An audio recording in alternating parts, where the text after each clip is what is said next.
derecho de asociación, del derecho de asociación,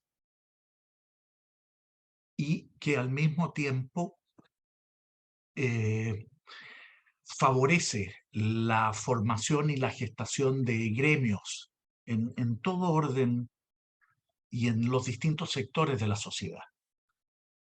Lotario Blest fue, por ejemplo, también discípulo del padre Vives y formó la CUT. En el caso de Jaime Larraín García Moreno, va a ser un destacado dirigente de la Sociedad Nacional de Agricultura, cuando la Sociedad Nacional de Agricultura tenía un rol dentro de la sociedad chilena mucho mayor del que tiene hoy, porque efectivamente la agricultura implicaba ser un sector de la economía mucho más importante de lo que es hoy, casi un siglo después. Le corresponde a Jaime Larraín García Moreno también la marea corporativa, es decir, del corporativismo, que de algún modo también la recibe del padre Vives, pero que atravesó distintos sectores de la política internacional y también nacional. Los nuevos movimientos políticos que surgen en la década del 30, como la Falange o como el Movimiento Nacionalista de Chile y otros, fueron corporativistas. También el Partido Conservador e incluso el Partido Radical y el Liberal también incorporaron durante los años 30 algunos aspectos del llamado corporativismo, que no hay que identificarlo solo con el corporativismo fascista, sino también con el corporativismo católico, es decir, fundamentalmente una generación de los gremios de abajo hacia arriba, no solo de arriba, por así decirlo, hacia abajo.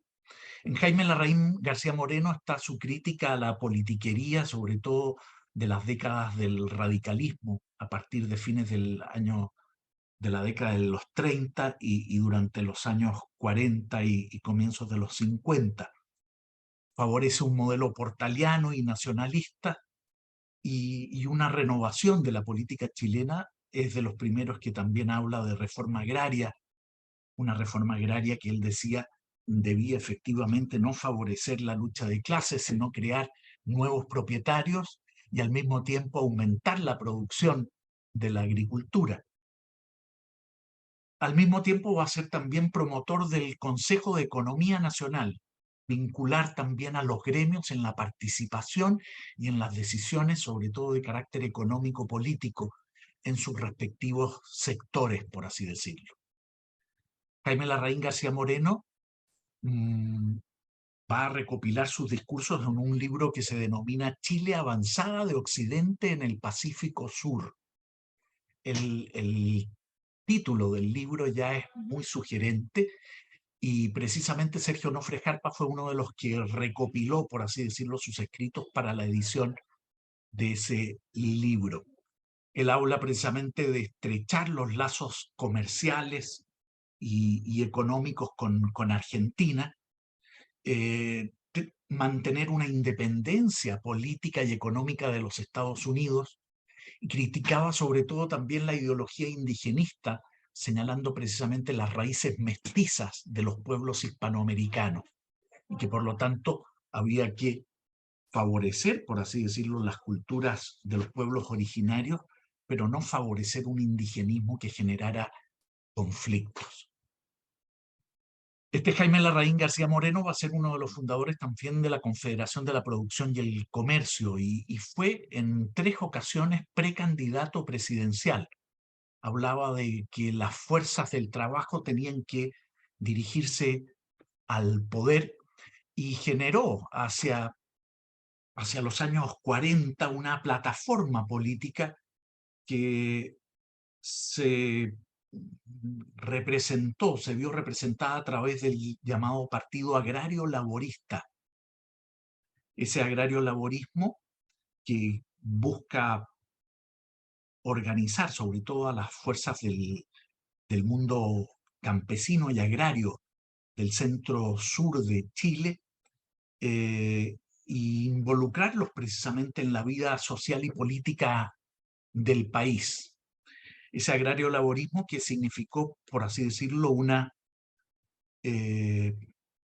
atrevería a decir, una plataforma política en donde el propio Jaime Larraín García Moreno se proyectó precisamente como un candidato ciertamente renovador de la política chilena, de centro, descentralizador, pero que, como dice el refrán, nadie sabe para quién trabaja, y el agrario laborismo terminó siendo la plataforma política no de Larraín García Moreno, sino de uno de los caudillos de la política chilena, el general Carlos Ibáñez, que re, retoma su carrera, por así decirlo, política en los años 50, y finalmente el Partido Agrario Laborista termina nominándolo a él como su candidato, dejando, por así decirlo, al sector jaimista de Jaime Larraín García Moreno herido, porque de alguna manera ellos habían generado esa plataforma política, y surge, por así decirlo, por el costado un caudillo que termina profitando, por así decirlo, de ese trabajo. Ese factor Ibáñez supone, por lo tanto, la división del Partido Agrario Laborista, logra la presidencia el año 52 Carlos Ibáñez. Sin embargo, su gobierno no da la talla a las expectativas que había logrado precisamente su tremenda victoria electoral, y el Partido Agrario Laborista termina diluyéndose, dividiéndose en el propio ibañismo, posteriormente integrándose a la Falange y a la Democracia Cristiana, que surge el año 57, y va a apoyar también Jaime Larraín García Moreno a Frei en la candidatura del año 58, yo diría desde fuera, ¿no? Desde el propio Partido Demócrata Cristiano. Si colocamos la siguiente diapositiva, vamos a ver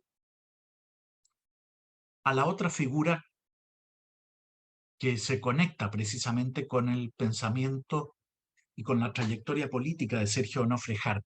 Se trata de Jorge Prat Echaurren, quien en sus inicios juveniles militó en el Movimiento Nacional Socialista de Jorge González Fontmaré, y que posteriormente fue presidente de la Juventud del Partido Conservador desde 1939, tras la victoria precisamente de Pedro Aguirre Cerda. Funda Jorge Prat la revista Estanquero en la década de 1940, y en esa revista Estanquero forma, yo diría, un grupo intelectual que va a tener relevancia en la vida social y política de Chile. Está Gonzalo Vial allí, está Mario Barros van Buren, está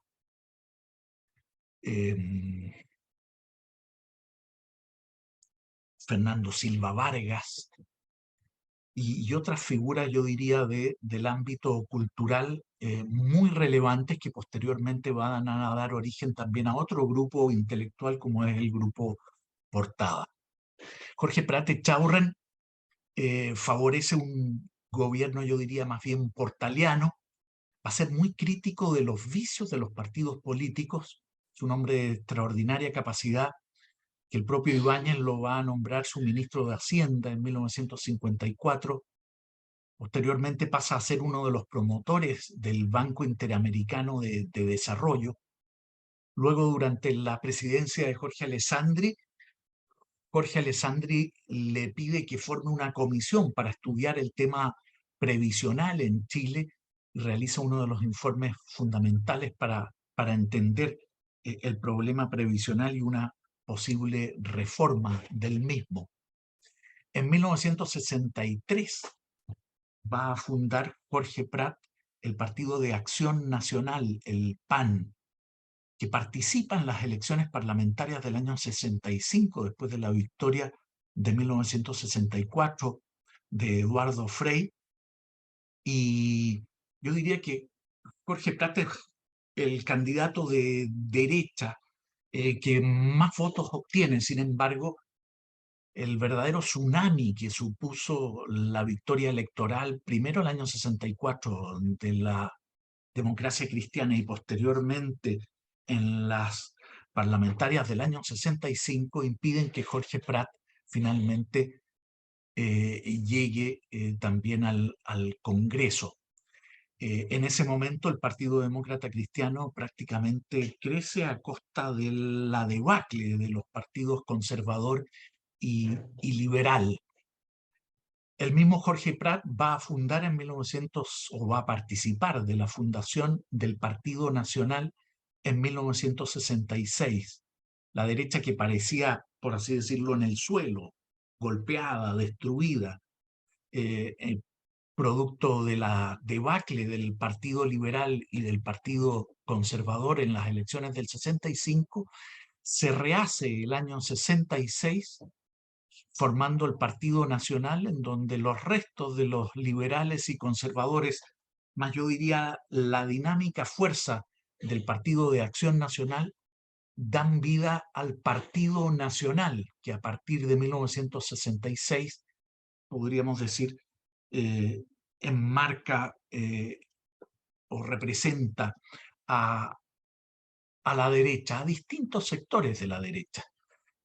A la derecha podríamos decir tradicional del Partido Conservador, a la derecha económica del Partido Liberal o a la derecha nacionalista precisamente de Acción Nacional.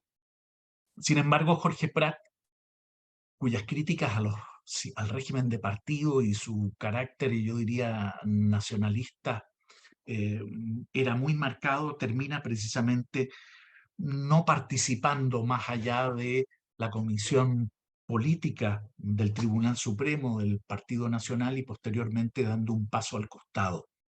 Se aleja del Partido Nacional. En 1971, ya en plena unidad popular, Jorge Prat Echaurren señala de que en uno de sus últimos escritos de que la autoridad está por los suelos. Sin embargo, dice, ese vacío de poder naturalmente es ocupado y las dos fuerzas capaces de ocupar ese vacío de poder en Chile, dice, van a ser el Partido Comunista o las Fuerzas Armadas. Lo dice en 1971 y por lo tanto él apuesta efectivamente a una intervención de las Fuerzas Armadas para evitar efectivamente el control de un régimen marxista que ya estaba precisamente campeando en la moneda. Si vamos a la siguiente diapositiva, entramos ya al personaje que nos convoca, a Sergio Onofre Jarpa, que nace en Rengo en 1921, hijo de una familia de agricultores que no tenían o no eran propietarios propiamente tal de campos, sino que más bien administraban los campos de otros. Por lo tanto, tenemos, por así decirlo, a un Sergio Onofre Jarpa yo diría, de un sector más bien medio provinciano, emergente, que logra también, producto de ese origen campesino que en Jarpa no es algo trivial, sino que yo diría que marca por completo su carácter, su personalidad y su profundo arraigo y amor precisamente por Chile. En su infancia la va a pasar en Viña del Mar y en San Felipe. Repito, sus padres administran el campo de distintas personas y es un ávido lector. Jarpa, yo diría que es un autodidacta en cierta medida, no es un hombre de universidad, sino más bien un hombre de la universidad de la vida, y yo más me atrevería a decir también de la universidad del campo. Y bajo esas premisas tiene la característica de ser un ávido lector. Las novelas juveniles, precisamente de Jack London, Colmillo Blanco, el libro de la selva, las aventuras de Emilio Salgari o de Rudyard Kipling van a ser precisamente sus lecturas de infancia y de juventud. El campo que conoce, yo diría, Jarpa como la palma de su mano, van a atravesar también su tarea política, como también el trabajo. Como hombre de campo sabe que nada se regala, que para cosechar hay que arar, hay que preparar, hay que sembrar, hay que abonar, hay que regar, hay que esperar también a los tiempos, por así decirlo, de la naturaleza para que efectivamente todo rinda y rinda fruto dentro de las proyecciones que no están siempre en las manos de uno, sino también en, en las vicisitudes de la naturaleza. A los 11 años va a ser interno en el Colegio del Patrocinio San José en Santiago, junto con su hermano Jorge. Tiene también una hermana, y va a guardar buen recuerdo precisamente del Patrocinio San José, un colegio salesiano en donde precisamente recibe la disciplina en ese momento precisamente de un colegio interno de carácter religioso. Su madre profundamente religiosa, su padre que yo diría promueve también la lectura y la formación de sus hijos. Si hay un hecho que en su juventud lo marca en materia política es precisamente el impacto de la Guerra Civil Española, que llegó profundamente a la juventud chilena y particularmente a la juventud, yo diría, del sector de la juventud conservadora y de otros. Ese enfrentamiento, por así decirlo, brutal, bestial, entre un marxismo visceral, anticlerical, que quema iglesias.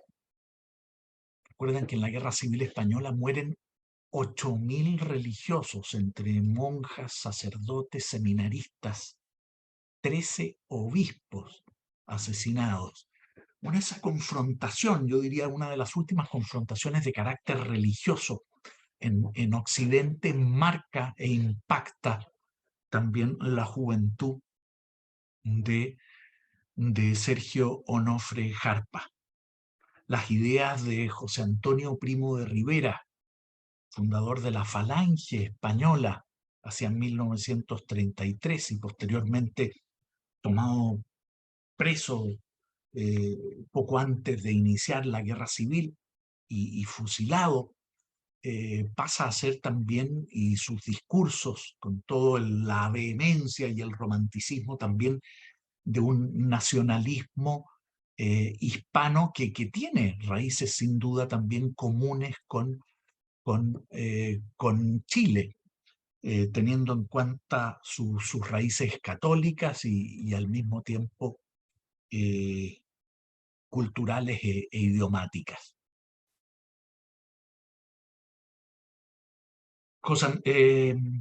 Sergio Onofre Jarpa coincide en 1938 con la juventud conservadora que toma distancia del Partido Conservador en torno a la elección de 1938, cuando los conservadores eligieron, es decir, apoyaron como candidato a Gustavo Ross. Para la juventud conservadora y también para Jarpa en ese instante, Ross no era, por así decirlo, el candidato para los nuevos tiempos que ellos esperaban. Eso supone el quiebre de esa juventud conservadora Falange Nacional, que posteriormente pasa a llamarse Falange Nacional hacia el año 37, y que 37, y que el año 57 pasa a denominarse democracia cristiana. Coincide en ese momento Jarpa, podríamos decir, con esa crítica al partido tradicional conservador, y forma parte de esa juventud que mira, por así decirlo, y aspira a una renovación de la política, en Europa y también en Chile. Valeria, si podemos pasar a la siguiente imagen.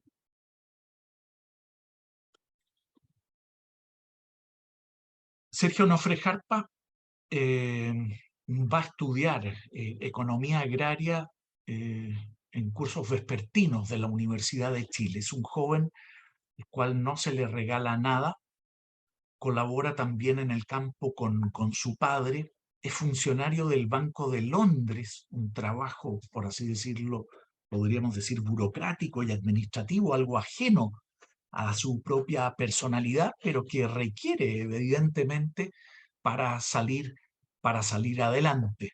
Se casa a los 21 años con Lucy Gerhardt, que va a ser precisamente la madre de sus dos primeros hijos, Sergio y Jorge.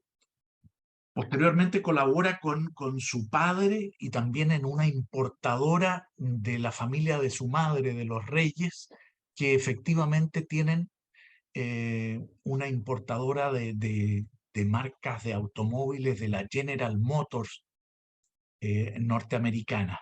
Sin embargo, la Gran Depresión supone ahí problemas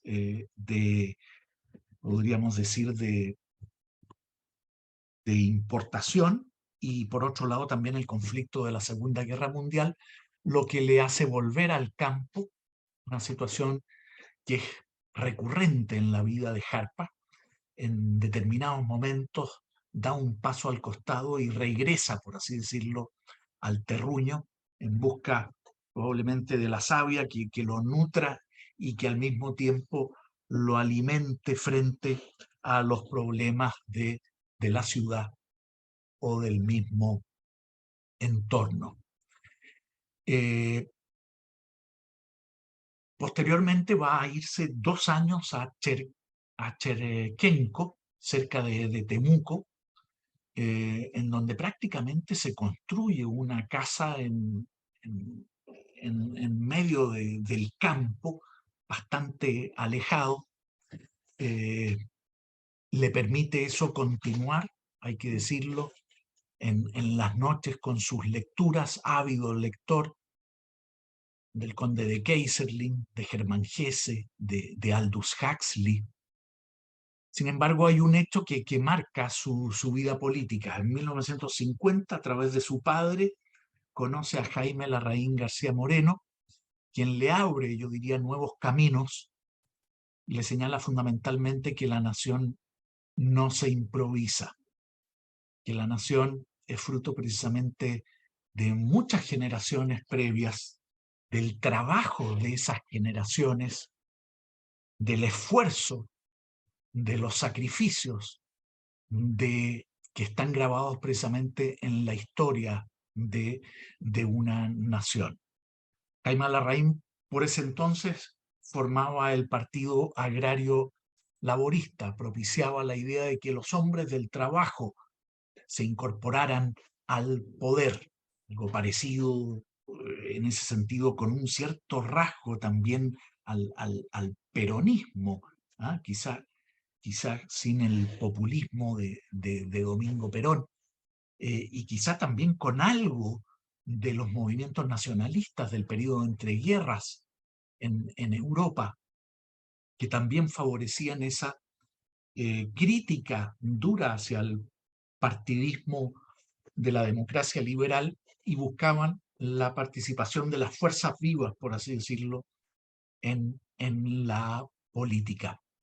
Buscaba entonces reemplazar la política partidista con una mayor participación de los gremios, con ese consejo económico social que podría ser un parlamento paralelo al de los partidos, y buscaba también acabar con el contubernio. Hablaba Jaime Larraín de la política y de los negocios, es decir, en esa crítica también muy dura a la derecha económica, por así decirlo.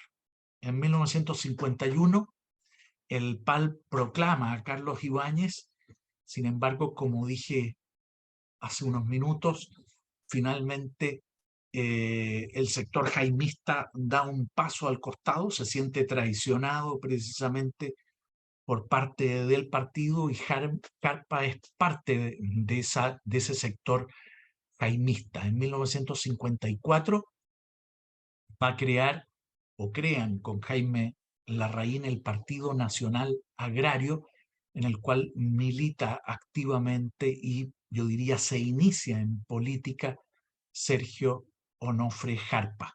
Es un partido fundamentalmente vinculado a figuras del campo en el sur, en el sur de Chile y con gente fundamentalmente del campo que busca también participar, involucrarse en la política nacional. Valeria, si cambiamos la diapositiva. Paralelamente, Jarpa, por esta vinculación, yo diría, con Jaime Larraín, que tenía también un fuerte rasgo de preocupación y de vinculación económica y política, podríamos decir también con la Argentina de Perón en ese momento, participa en la acción chileno-argentina para promover precisamente la integración de estos dos países. Me acuerdo haberle escuchado a Jarpa que decir de que las economías de Chile y de Argentina eran perfectamente complementarias y que de algún modo un tratado como el que en algún momento se pensó, el del ABC, Argentina, Brasil y Chile, podían de alguna manera llevar a cabo un protagonismo en un proceso de integración latinoamericana. Jarpa siempre muy arraigado a la tierra y muy conocedor, por así decirlo, del campo, de la geografía y de las capacidades también que esa geografía permitían para avanzar y promover el desarrollo político y económico. En esa acción chileno-argentina estaba Conrado Ríos Gallardo, Jaime Larraín García Moreno, Ernesto Barro Jarpa y otros. Jaime Larraín va a recoger también Jarpa esa idea de que Chile perdió efectivamente la Patagonia producto de yo diría, de una irresponsabilidad en materia de política exterior. Eh, Cuando precisamente Barros Arana y otros siguiendo a Darwin estimaban de que la Patagonia no valía un centavo. Eh, Precisamente tanto Jorge Prat como el propio Larraín García Moreno y también Sergio Onofre Jarpa señalaban de que figuras de la política exterior chilena como Adolfo Ibáñez, como el propio O'Higgins o como el propio Portales, habían valorado precisamente el territorio y que una de las claves para renovar la política era también reanimar, por así decirlo, el espíritu nacional. El 58, este Partido Nacional Agrario, liderado por Jaime Sanfuentes, siguiendo las políticas de Jaime Larraín, del cual también participaba, apoya la candidatura de Eduardo Frei Montalva el año 58, porque estima que renueva y representa mejor una política, yo diría, renovadora. Sin embargo, Jarpa luego va a ir tomando distancia precisamente de esa democracia cristiana en la cual nunca participó, pero estimando de que no lograban finalmente tampoco asumir la responsabilidad portaliana y al mismo tiempo hacer frente a los desafíos que la política exterior en plena Guerra Fría señalaba en el avance del comunismo. En los comienzos de los años 60 se casa también con Silvia Moreno Albanter, es su segundo matrimonio, eh, del cual nacen sus otros dos hijos, eh, María Isabel creo que se llama, si no me acuerdo mal, y el otro era Francisco Javier, del cual fui compañero de curso de chico, Francisco Javier Carpa. En 1963 se crea el Partido de Acción Nacional, liderado por Jorge Prat, junto al grupo Estanquero. Allí estaban, como dije, Mario Arnelo, Gonzalo Vial Correa, Enrique Campos Menéndez, Gastón Acuña, Héctor Herrera Cajas, quien fuera mi profesor, también lo mismo que Gonzalo Vial de Historia, Mario Barros, quien también fuera mi profesor y destacado diplomático, compartían, por así decirlo, el ideario portaliano. Entendían de que Chile a mediados, mejor dicho, a fines del siglo XIX, fundamentalmente al comenzar el siglo XX, entraron en una época de decadencia en donde se habían perdido esos principios portalianos de impersonalidad, del poder, de participación de las regiones, de generar un Estado en forma, siguiendo también los postulados de otros dos historiadores, como fueron Alberto Edwards y Francisco Antonio Encina, vinculados también a distintas corrientes nacionalistas en sus momentos. Prat genera este Partido de Acción Nacional el año 63 buscando una plataforma política que pretenda también renovar la política de partidos políticos, esa democracia liberal que él veía, por así decirlo, anquilosada y entrampada en la Guerra Fría, sin poder animar o reanimar a estos países emergentes. Sin embargo, finalmente, producto del naranjazo, que supone un verdadero boom previo a las elecciones de 1964, la derecha se ve alterada por ese resultado de una elección complementaria que permitió que el senador Naranjo venciera al conservador y por lo tanto deciden finalmente apoyar a Eduardo Frei Montalva y por lo tanto el primero que da ese paso al costado, teniendo en cuenta de que el adversario era Salvador Allende y la posibilidad de un régimen marxista, va a ser precisamente Jorge Prat. Ese paso al costado permite efectivamente finalmente el triunfo en las elecciones de 1964 de Salvador Allende, perdón, de Eduardo Frei Montalva, un triunfo espectacular que supone una mayoría absoluta en donde no solo se ve, yo diría, se ve fundamentalmente beneficiada la democracia cristiana, que hasta hacía poco era un partido que no pasaba del 5 o 6%, pero que desde fines de la década del 50 y yo diría desde comienzos de la década de los 60, comienza a crecer en ese espiral rebelde, yo diría, de la década de los 60, y a favorecer también con una política clerical en donde sectores de la Iglesia eh, intervienen abiertamente también en la elección, favoreciendo la candidatura de Eduardo Frei el año 64, lo mismo que el 58 también habían intervenido en favor de Frei, sin éxito en ese momento frente a Jorge Alessandri. Sin embargo, podríamos decir, tsunami demócrata cristiano se ve reflejado en las elecciones de 1965, en las parlamentarias, en donde prácticamente la derecha queda en el suelo. Allí la democracia cristiana entiende que su programa es el que debe cumplirse y, envalentonados por los resultados electorales, decide, por así decirlo, gobernar solo.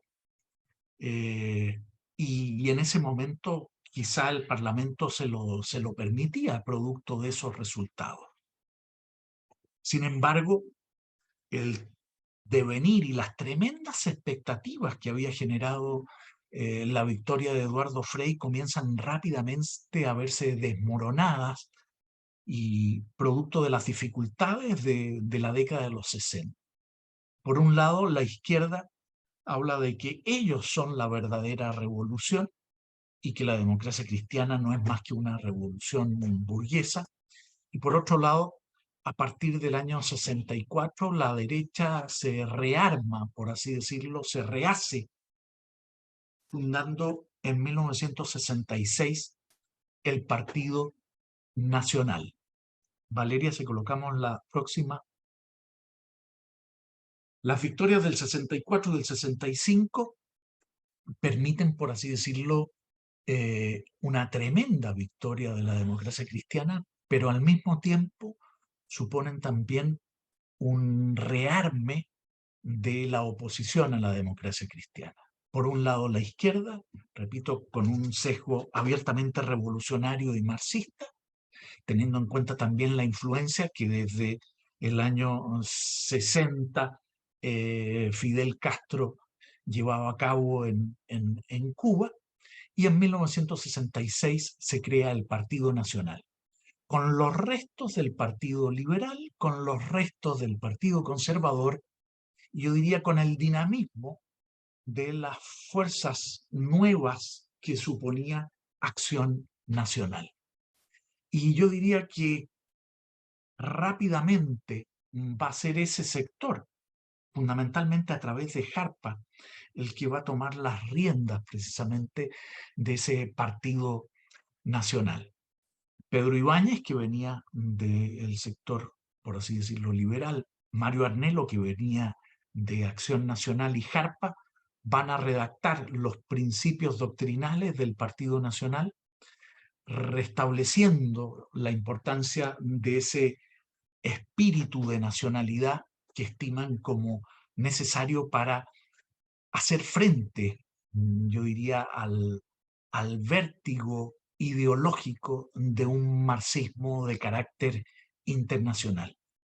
En materia económica, favorecen una economía social de mercado, y fundamentalmente va a ser Pedro Ibáñez y su mano derecha, Carlos Cáceres, quienes favorezcan también ese ideario de economía social de mercado, que en ese momento tiene como norte la economía social de mercado que ha permitido el milagro alemán a partir de mediados de la década de los 50, y que supone una economía de libre mercado, pero con una presencia importante del Estado en materia educativa, de salud y de previsión.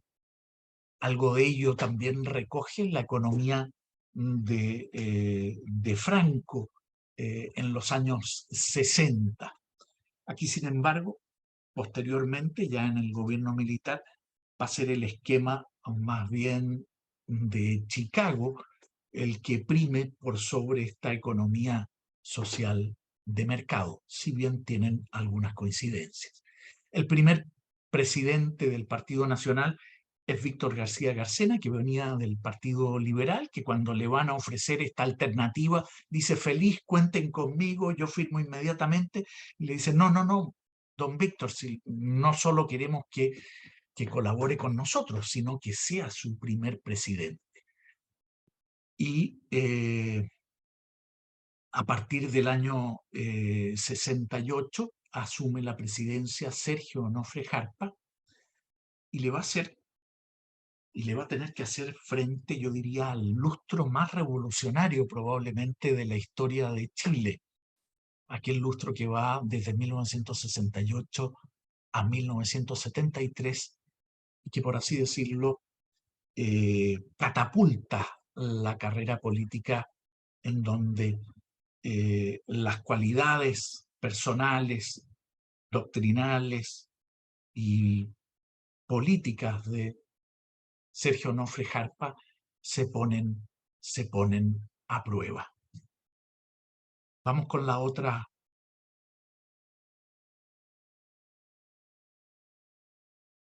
En 1970 se produce también una de las más, yo diría, enconadas y tensas elecciones de la historia de Chile. Una elección que tenía 3 candidatos, en donde previamente el Partido Nacional, junto con Pedro Ibáñez y Carlos Cáceres Jarpa, había redactado un documento, una especie de folleto, un programa doctrinal, la llamada Nueva República, que pretendía precisamente hacer frente a los desafíos de la Guerra Fría, del avance del comunismo en Latinoamérica, a través también de un régimen que buscara tomar conciencia de la nación y al mismo tiempo de una, podríamos decir, de una renovación de la política. Algunos de los, podríamos decir, de los puntos de la nueva república podrían haberse incorporado durante el régimen militar. En materia económica, sin embargo, va a primar más bien el ladrillo, el documento de los Chicago Boys, por así decirlo, que finalmente es el sistema económico que adopta el régimen militar. La elección de 1970 supuso en algún momento la posibilidad de ver y de asegurar que el marxismo no llegara al poder. El Partido Nacional buscó incluso la posibilidad de ver con el Partido Demócrata Cristiano algún candidato en común.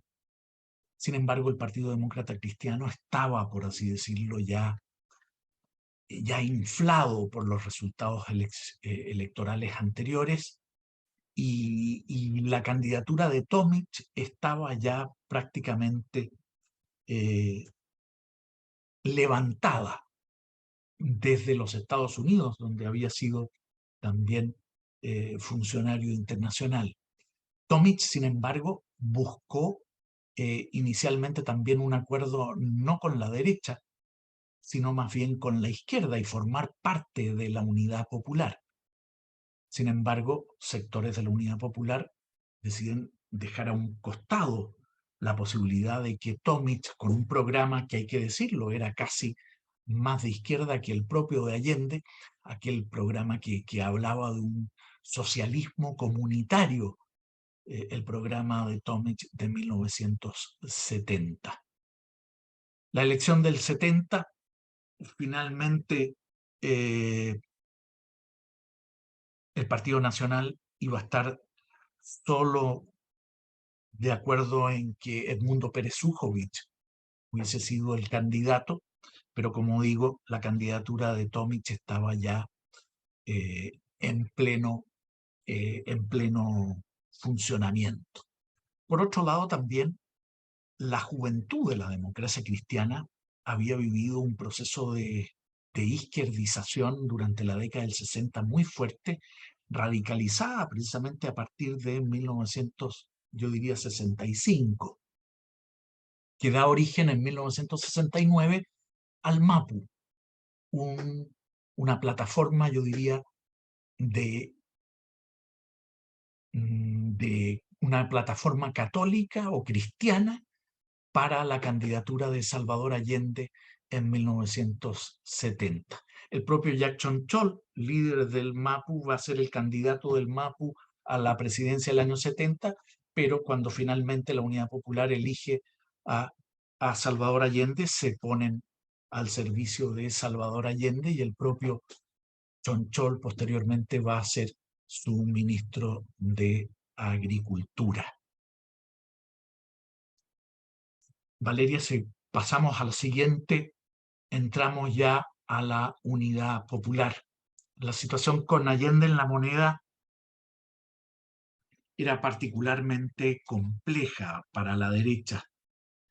Y hay que decirlo, se sintió en algún momento con grandes posibilidades de triunfo en la campaña de don Jorge Alessandri, pero que yo diría también un círculo cerrado junto a don Jorge, bastante alejado de la política de la calle, termina también por restarle apoyos y finalmente a hacer difícil la victoria impensada para la derecha que efectivamente apostaba por una victoria de Alessandri.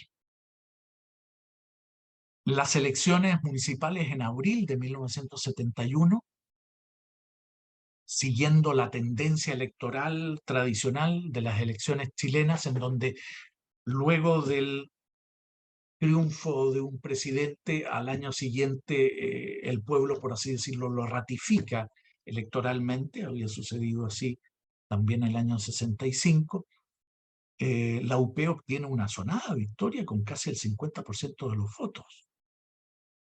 La DC comienza, por lo tanto, a tomar algo de distancia a algunos sectores de la democracia cristiana respecto a la Unidad Popular, después de que les hayan permitido también acceder al poder luego de las garantías constitucionales y la ratificación del Congreso en noviembre del año 70. El ambiente comienza a verse particularmente enfrentado, y enfrentado en todos los sectores, en la mesa, en la calle, en la universidad, en los colegios y en las mesas, repito, de toda familia chilena, en donde si había diferencias políticas, las comidas se hacían insoportables. El lenguaje político decae abiertamente y la derecha sigue también ese juego. Eran las reglas del juego y lamentablemente había que jugar con ellas. Surge el diario Tribuna, en donde el propio Jarpa participa dando a entender de que hay que estar en los kioscos con un lenguaje popular que permita también no entregar esos sectores a una izquierda revolucionaria. En las elecciones municipales del 71 eran municipales. Jarpa decide presentarse como regidor. Hay quienes le dicen, pero si usted es el presidente del partido, es nuestra cara más visible. Sí, pero si estamos en esta pelea, hay que darla. En otras palabras, no teme, por así decirlo, presentarse sabiendo de que era el candidato efectivamente que podía obtener más votos para su sector. En junio de 1971, yo diría que el asesinato de Pérez Ujovich es un antes y un después en las relaciones de la democracia cristiana con la Unidad Popular. Si en un primer momento era un apoyar en las cosas que estaban de acuerdo, a partir del asesinato de Pérez Ujovich, la situación se hace compleja. Recuerden de que previamente había el propio Allende indultado a estos miembros de las FOP que posteriormente asesinaron a Pérez Ujovich, y al señalar por qué los indultaba, señalaba de que eran sencillamente jóvenes idealistas. Los jóvenes idealistas que efectivamente terminaron por asesinar o generar ese asesinato político que va a ser clave también en el itinerario del régimen de la Unidad Popular. Porque a partir de allí sectores de la democracia cristiana, fundamentalmente encabezados por Eduardo Frei y Patricio Aylwin, no por otros como Puente Alba y Bernardo Leighton, que eran, yo diría, más reacios, comienzan también a hacer oposición al régimen de la Unidad Popular. Sin embargo, también hay otra sangría izquierdista desde la juventud de la democracia cristiana. Surge la izquierda cristiana desde sectores de la juventud demócrata cristiana y de sectores del MAPU para formar la izquierda cristiana en 1971, que termina con la visita de Fidel Castro, una visita que termina también polarizando al país y siendo incómoda incluso para el propio presidente Allende, porque no había quien devolviera a Fidel Castro a Cuba después y va a estar prácticamente un mes en el país. Valeria, si podemos avanzar. En febrero del 72 se gesta, por lo tanto, el CODE. Es uno de las pocas coyunturas políticas en las cuales la derecha y la democracia cristiana coinciden, por así decirlo, en una estrategia electoral. Así como en Europa la democracia cristiana es un partido más bien de centro derecha, cuyo adversario político generalmente es el Partido Socialista, en Hispanoamérica la democracia cristiana escindida del Partido Conservador va a ser más bien un partido de centro izquierda cuyo adversario natural tiende a ser la derecha, salvo estas coyunturas. Y Jarpa fue una de las figuras claves para aprovechar esa coyuntura por interés nacional. Ese interés que permitiese efectivamente hacer una oposición firme a la unidad popular, a la mal llamada Unidad Popular. En febrero de 1972 se gesta la Confederación Democrática, este bloque de partidos para ganar las elecciones parlamentarias de marzo del 73. Y comienzan, por lo tanto, a gestar un discurso unitivo en materia, sobre todo, de crítica al proyecto marxista de Salvador Allende. Por otro lado, la sociedad chilena comenzaba a crisparse, más aún después del mes de visita de Fidel Castro, que buscaba sin duda radicalizar la revolución. En el campo, la reforma agraria que había comenzado Jorge Alessandri, que había continuado y yo diría expandido Eduardo Frei, era radicalizada ya por Jack Chonchol, generando tomas y conflictos y yo diría disturbios, no solo en las calles de las ciudades, sino también en los campos. Allí muere Rolando Matus, un joven que precisamente fallece en un enfrentamiento con marxistas en defensa del campo de sus familiares. Ese comando Rolando Matus va a ser, hay que decirlo, el comando, por así decirlo, el grupo de choque del Partido Nacional. Cuando le preguntan a Jarpa si es un grupo de choque que provoca la violencia, dice que no, que como está la situación del país, es un grupo que busca defender precisamente a los partidarios del partido, y pensemos en las marchas de las cacerolas que van a estallar en esos meses, en defensa precisamente de las manifestaciones del Partido Nacional. Sin embargo, el enfrentamiento con grupos marxistas no no tardó en producirse.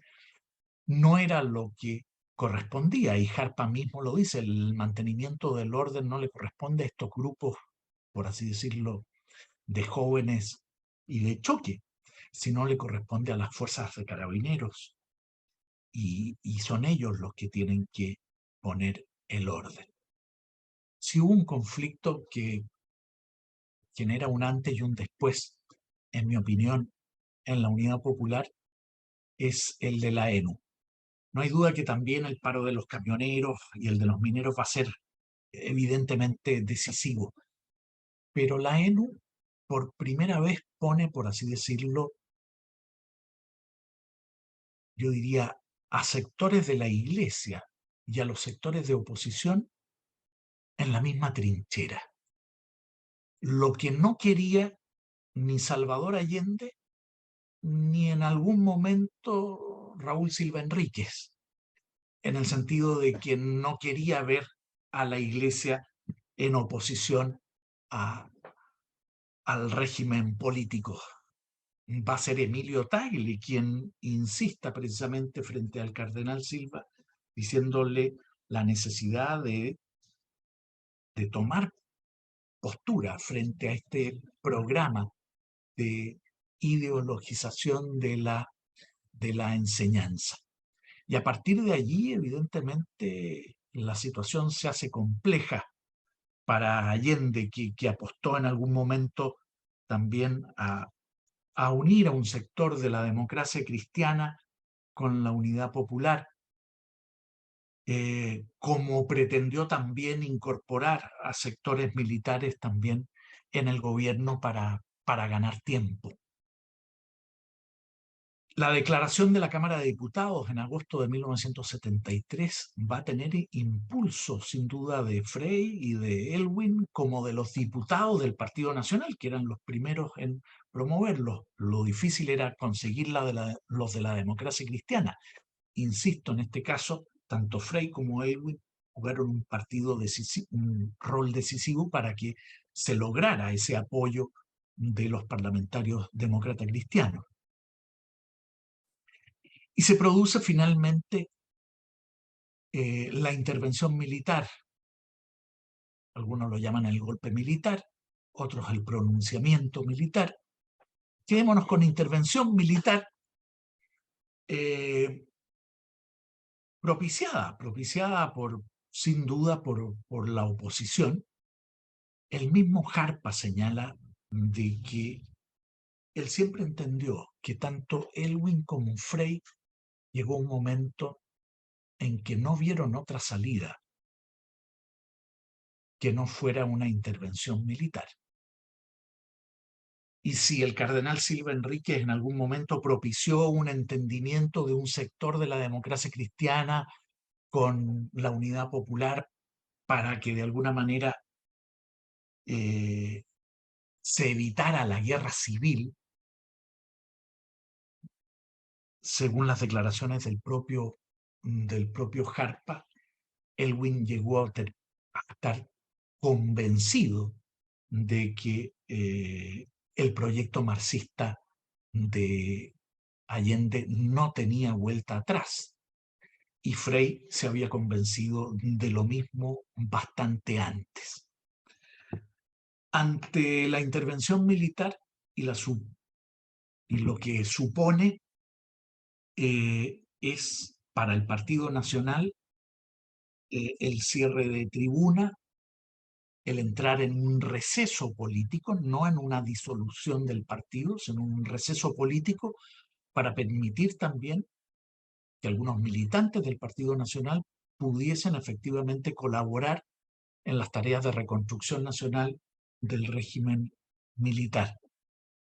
Jarpa, como en otros momentos de su carrera política, vuelve, por así decirlo, al campo, vende una casa que tenía con un parque en Calera de Tango, lo que le permite comprarse un campito en Villa Alegre, y para allá parte. No hay duda de que su opinión era de alguna manera requerida y él dice de que no fue hasta 1974 cuando le propone a Pinochet de que el movimiento que se llevaba a cabo a través de, podríamos decir, el, el proceso de reconstrucción nacional, tuviese también un movimiento, por así decirlo, cívico-militar que apoyara y que posteriormente tuviese una proyección política. Sin embargo, inicialmente fue desestimado y, por lo tanto, Scarpa inicialmente no participó activamente en el régimen militar.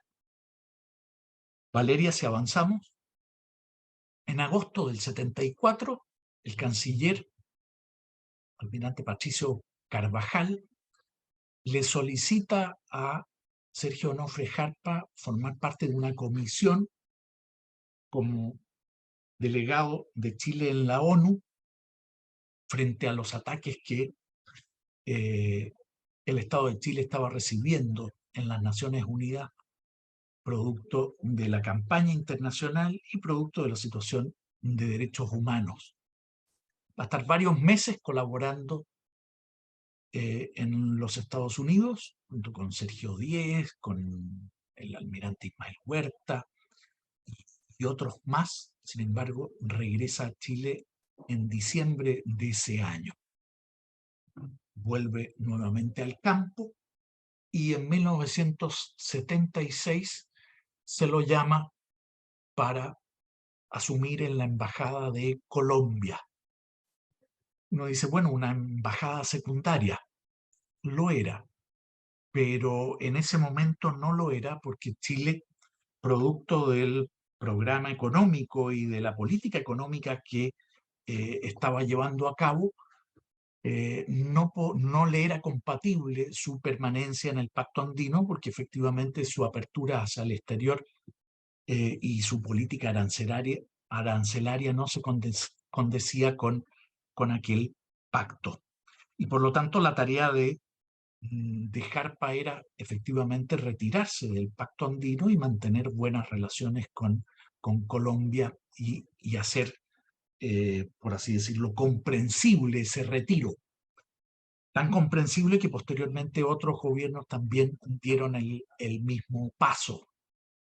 En 1978 se lo requiere como embajador en Argentina.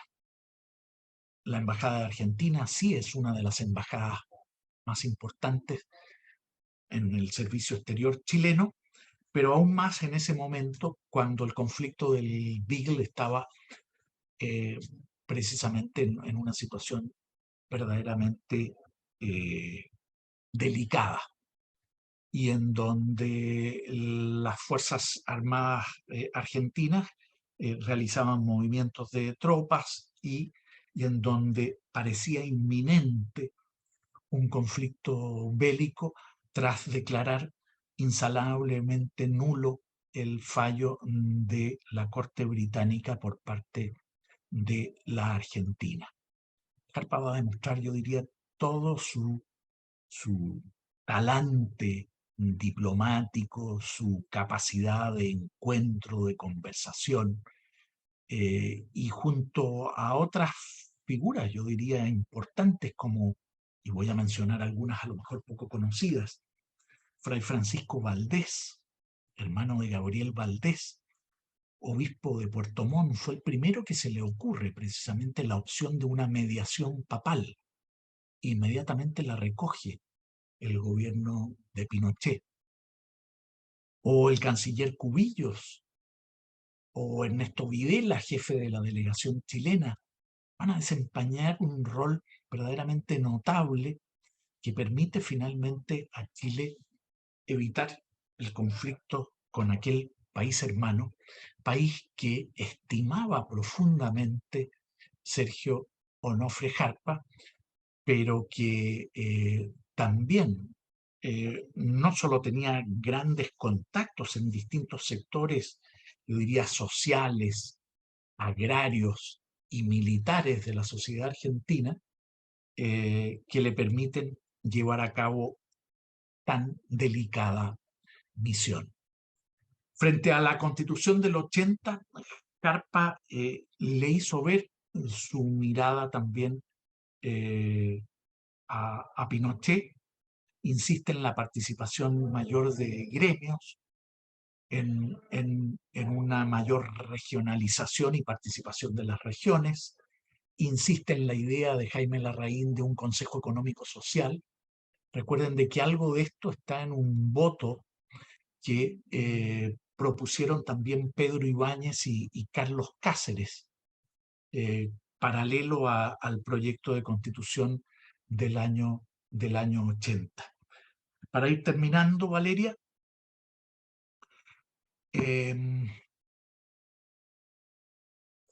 desde Argentina también Pinochet recibe recomendaciones de su embajador Carpa.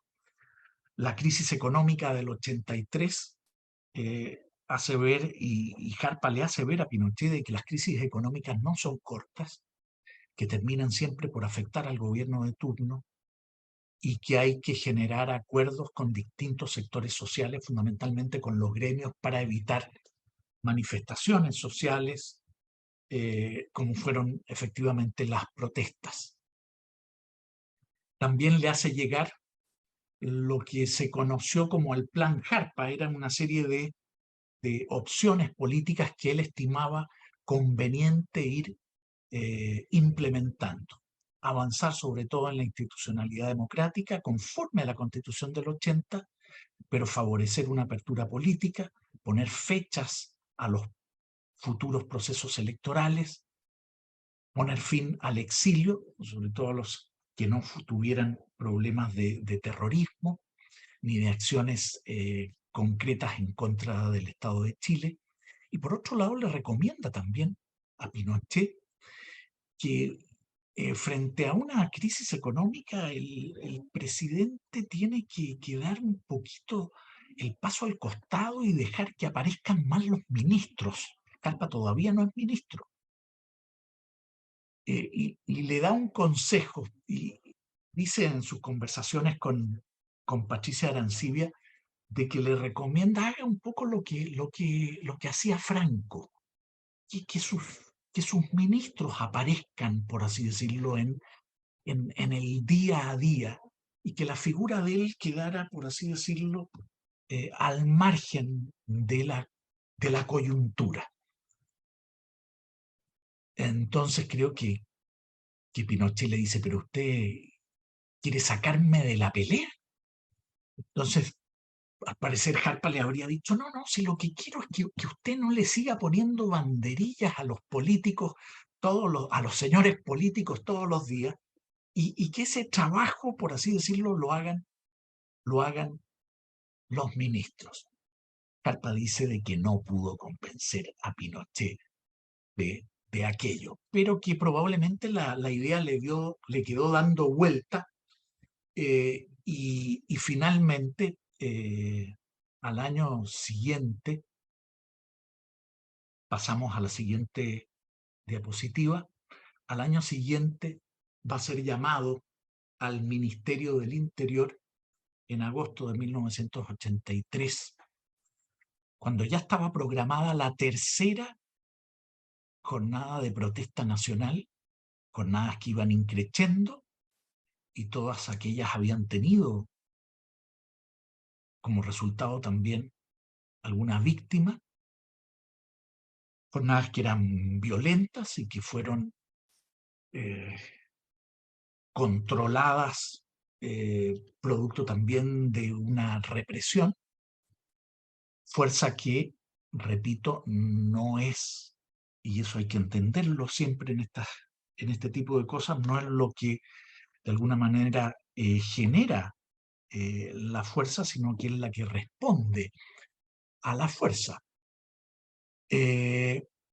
Harpa llega al ministerio y al día siguiente se produce esta tercera protesta en donde hay 27 muertes como resultado.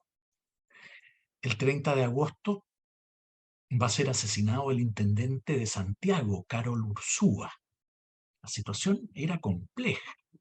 Oriana Fallaci, la famosa periodista italiana, había llegado a Chile precisamente el mismo día para ver la caída de Pinochet.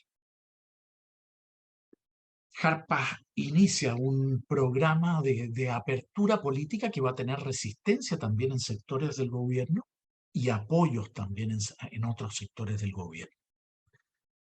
Por un lado, la apertura de el fin del exilio.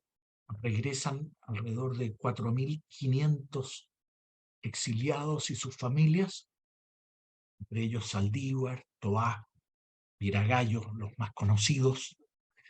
El mismo Jarpa pide la nómina de aquellos que tenían prohibición de volver a Chile, y eran solo, creo que 9.000 y tantas personas.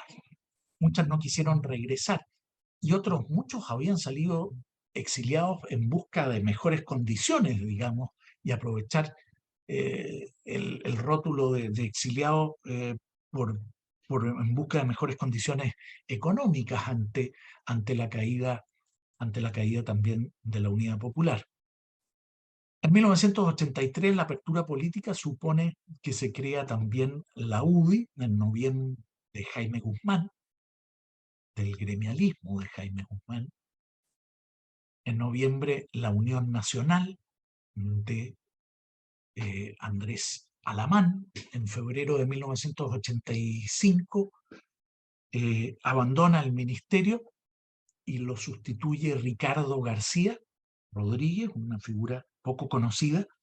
Dicen que el asesor precisamente de las oficinas especiales de los asuntos de Iglesia, Sergio Rillón, habría sido quien dio el nombre de Ricardo García para el Ministerio del Interior, como había dado también el de Francisco Javier Cuadra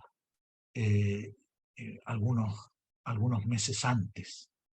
En 1985, Jarpa funda el Frente Nacional del Trabajo, siguiendo, yo diría, esas ideas de juventud, de un nacionalismo moderado, que buscara también una mayor descentralización del país y una renovación de la política, favoreciendo también la representación de los gremios junto a los partidos políticos.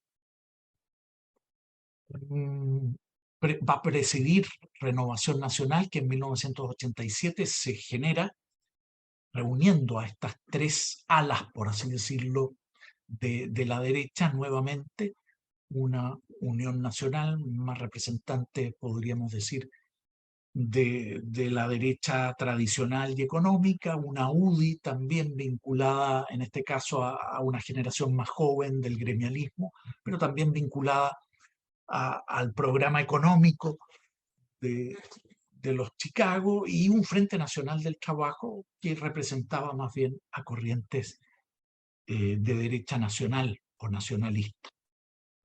Es Jarpa en octubre del 88 el que da la cara y el primero que señala de que el resultado finalmente está perdido. Cuando, ¿se acuerdan?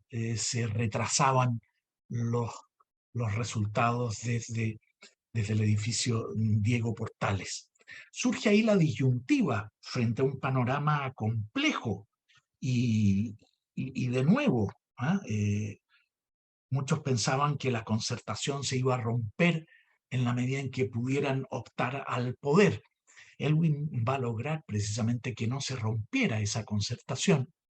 Pero ¿quién le hacía efectivamente el peso a Elwin en una campaña presidencial? Hubo quienes hablaban de que Jarpa se la puede y que Jarpa debía ser el candidato. Primó finalmente otra pegatina, otra calcomanía de la época: Vigi es el hombre. Y con su carácter dubitativo y eficiente, finalmente hizo lo que pudo. Jarpa va a ser senador por la 7ª región en esas elecciones en 1989, teniendo la primera mayoría, y posteriormente también liderando, como digo, el partido Renovación Nacional, al cual renuncia en 1997, dando un paso al costado, pudiendo haberse reelegido otra vez. Sin embargo, entendió que la política ya estaba para otras generaciones y que el campo y sus caballos lo llamaban. Es más o menos la trayectoria de un hombre público de una derecha, yo diría, que se echa de menos. Esa derecha de la tierra, esa derecha arraigada a lo más profundo del ser nacional, esa derecha con un sentido patrio por encima de cualquier interés personal, esa derecha acampada, esa derecha en donde lo económico es secundario. No quiere decir de que no sea importante, pero que hay cosas más importantes precisamente también que la economía. Tenemos unos minutos para conversar y feliz de poder conversar precisamente sobre Jarpa. Quizá recomendar algunos libros. Este es el único que hay propiamente de la trayectoria de Jarpa. Hay otros dos que yo recomiendo. Uno sobre Jorge Prat, de José Díaz Nieva, y otro de La política de la tierra, de Jaime Larraín García Moreno, de Cristian Medina y Cristian Garay, todos amigos historiadores. Hay un libro también sobre la derecha, Nacionales y Gremialistas, de Verónica Valdivia, bajo la perspectiva de la izquierda, y que por lo tanto no llega, a mi modo de ver, a comprender el fondo de la personalidad de don Sergio Onofre Jarpa. Quedo entonces a disposición de ustedes. No sé si he respetado o no el tiempo, Valeria. Tú No me dirás. importa, no importa, Gonzalo, ha estado muy, muy interesante. No sé si alguno tiene, acá hay un comentario en el chat, o si quieren hacer un comentario de viva voz.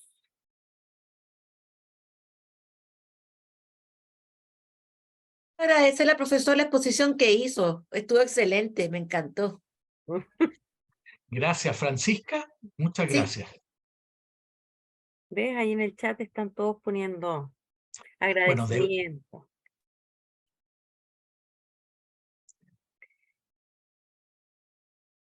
¿Usted quiere hacer alguna pregunta? o quedó muy claro o no entendieron nada, porque si no, habría alguna inquietud o alguna pregunta. Y si es que tengo la posibilidad de responder, porque, como digo, estamos todos aprendiendo también. Tuve la oportunidad de conocer Profesor, a don Sergio, ¿sí? yo quiero hacer un comentario cortito nomás, un recuerdo.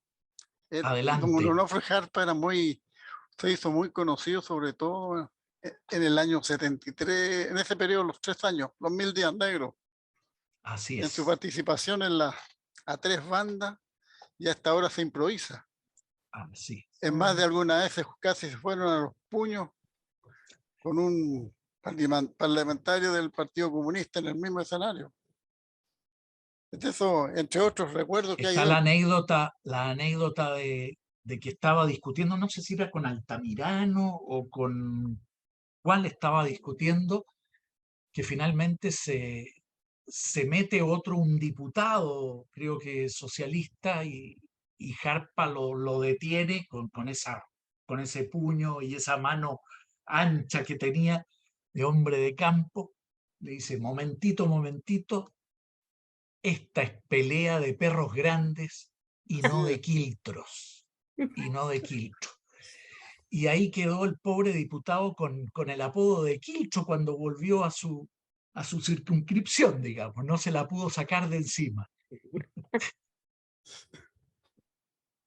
Aquí Guillermo pregunta, ¿cree que alguno de los políticos republicanos tenga las características de Jarpa? A ver, las comparaciones son odiosas Mm, y lo que quise yo de alguna manera es vincular a Jarpa también con Jaime Larraín García Moreno y con Jorge Prat. mm. Creo que son tres políticos que necesita mucho nuestro sector en la política del siglo XXI, que no es una política añeja, son ideas fuerza, yo diría, claves y que acompañan precisamente a nuestro ideario de todas las épocas. Integrar el país. Como les decía, tuve la oportunidad y lo digo porque yo creo que es bueno. A mí un historiador me gustaría que me dijera de qué postura es o de qué religión es y así yo poder evaluar. Yo en esto no soy objetivo. Yo colaboré en un determinado momento en el Frente Nacional del Trabajo con Sergio Onofre Jarpa y pude colaborar con él unos meses. Y me impresionó siempre el profundo conocimiento que tenía de Chile, de su nación. Conocimiento geográfico, conocimiento de sus hombres. Tuve la oportunidad de viajar con él en un par de giras y cómo les hablaba en las distintas regiones con un conocimiento como quien hablara del jardín de su casa, ¿ah? O de su propio campo. No sé si me entienden. Y un conocimiento que no era era hacia atrás, pero al mismo tiempo de proyección hacia adelante. Esa mirada de Chile, de integración con Argentina, pero de mirada hacia el Pacífico. La importancia de las relaciones internacionales y de la dignidad de una nación se requieren porque hay que conocer precisamente nuestra tierra. Uno de los logros más importantes del régimen militar fue sin duda la carretera austral. Un tercio de nuestro territorio estaba, por así decirlo, abandonado, a tal punto que un norteamericano prácticamente se había comprado una región entera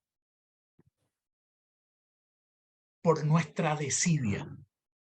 Jarpa decía, el Parlamento tendría que estar en Puerto Montt, y desde allí hacer una política, por así decirlo, nacional.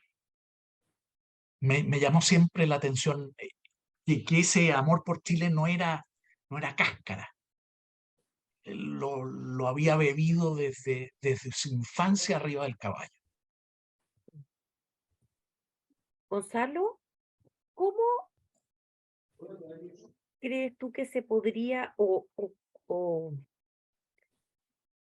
volver a revisar por la derecha sin espantarse, porque en pensar y en darle vuelta a buenas ideas no hay pecado, ¿no? Entonces, que la derecha de algún modo vuelva a pensar en esto de la participación de los gremios, de meterse en las sociedades intermedias, de darle fuerza a las sociedades intermedias para que la democracia liberal no termine eh, haciendo un grupo de individuos, por un lado, que comen y que votan, y por otro lado, un grupo de políticos que necesitan los votos de esos individuos y nada más. Sí, ¿no? A ver, y el drama es que se convierte también, es decir, en una derecha económica o en una democracia económica en donde finalmente los grupos económicos terminan determinando los candidatos y el tenor del ideario de uno o de otro sector. Coincido plenamente contigo, es un desafío, pero a ver, en cierta medida Jaime Guzmán lo logra en estos mismos años, en esos años, fines de los años 60, comienzos de los 70, generando un movimiento estudiantil como fue el gremialismo. con esa misma, yo diría, innovación doctrinaria, tendríamos que ser capaces de incorporar y de vertebrar los distintos sectores de la sociedad, no solo económicos, sino también municipales, gremiales, deportivos, es decir, favoreciendo efectivamente una democracia más participativa y menos, por así decirlo, de papel. Es un desafío, a ver, en donde los medios tecnológicos deberían ser herramientas precisamente de acercarnos, como estamos hoy a través de esta charla.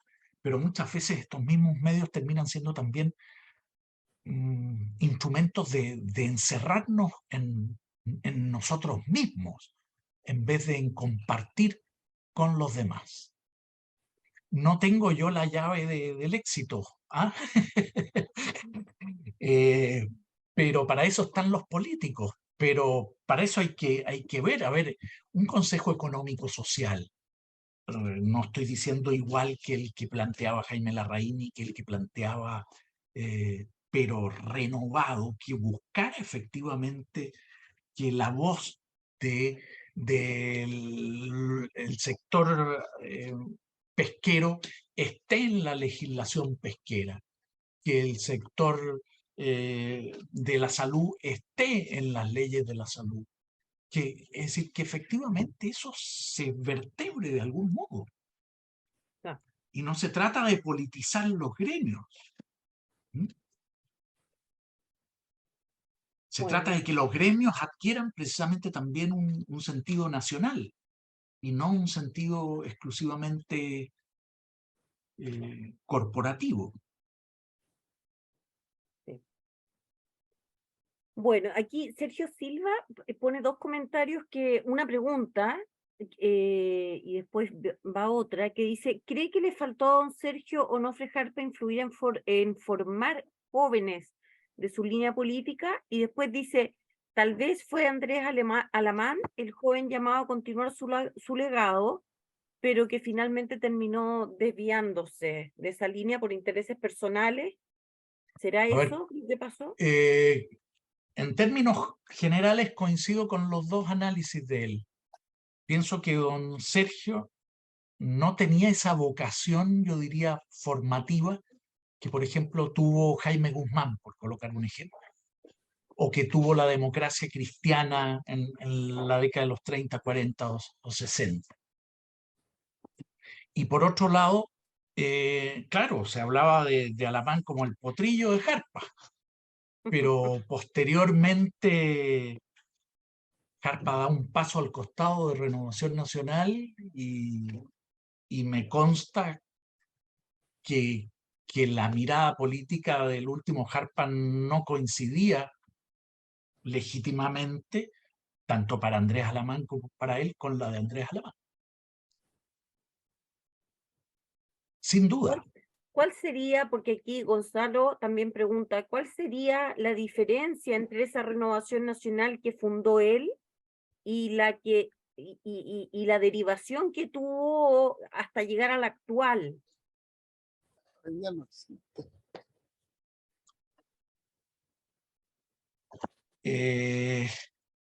A ver,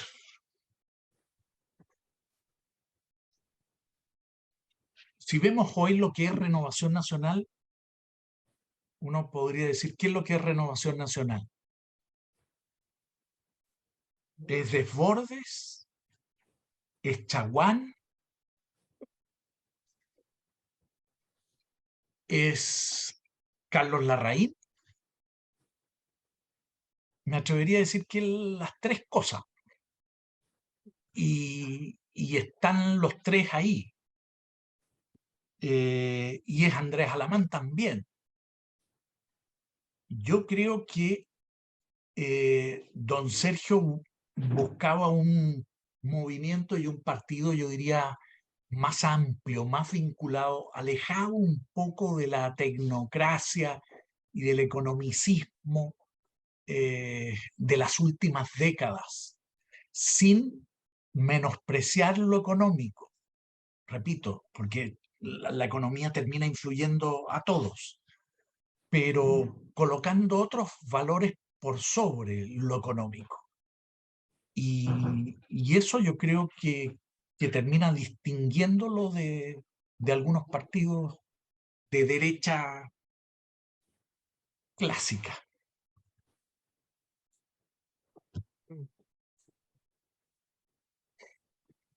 Bien. No es fácil la pregunta que me hicieron, no, No, no sé si se las contesté o no, digamos, pero estoy tratando de hacerlo.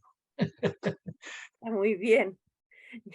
Yo tengo la teoría de que la democracia liberal tiene su propio germen de, de disolución, en el sentido de que al final lo que coincide en esos cuatro personajes, por ejemplo, en Renovación, es que hay un lugar de donde pueden montar la máquina para obtener los votos, pero en el fondo no es un lugar que aúne una forma de ver el país, sino que es más bien un lugar donde se pueden obtener votos. Y es lo que le pasa a todos los partidos políticos, que al final uno dice, pero ¿qué es lo que piensan realmente, no? Bueno, Así es. A ver, es el drama del sistema de partidos políticos. El partido político tiene como noción ser una parte.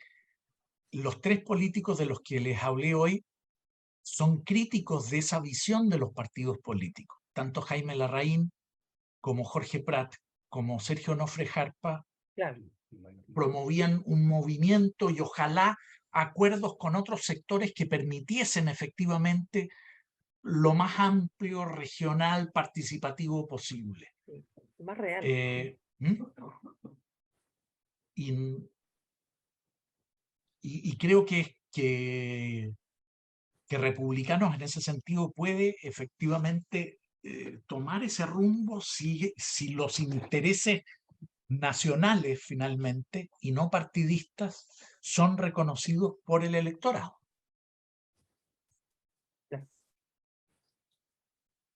Sí, tal cual. O sea, no solo reconocidos por el electorado, sino que existan para que el electorado los pueda reconocer. Es que los tenemos claros, nosotros tenemos que cultivarlos y de esa manera también hacérselos ver al electorado. Así es, así es. Bueno, Gonzalo, muchas gracias. Estuvo muy interesante, una linda clase además, porque motiva volver a pensar en personas como don Sergio Nofre Jarpa y nos hace volver a pensar en todo esto que estábamos conversando. Así es que te agradecemos muchísimo tu tiempo, tu buena disposición y ya estaremos viéndonos en una próxima clase. De acuerdo. Gracias, Valeria, y gracias a ustedes por acompañarme. Gracias, profesor. Bueno, Gracias, Valeria. Chao, Gracias. a chao. ti, Mariana, que Gracias, estés profesor. Adiós, bien. gracias. Saludos, buenas noches a todos.